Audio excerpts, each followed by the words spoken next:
அப்படியா? அம்மா அம்மா பாதமலை பணிந்தேனடி அம்மாடி அம்மா.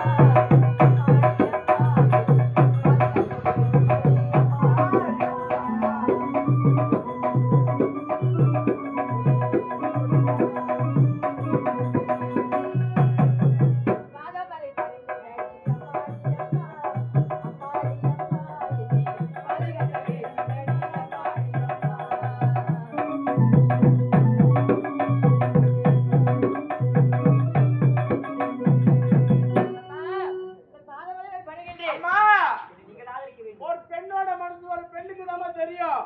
உன்னோட ஆபத்துக்காக நான் உன்னை காப்பாத்திக்கணும்மா. இதோ திரும்ப ஆவரப்பட்ட பேரு ஆகட்டும் தாயி.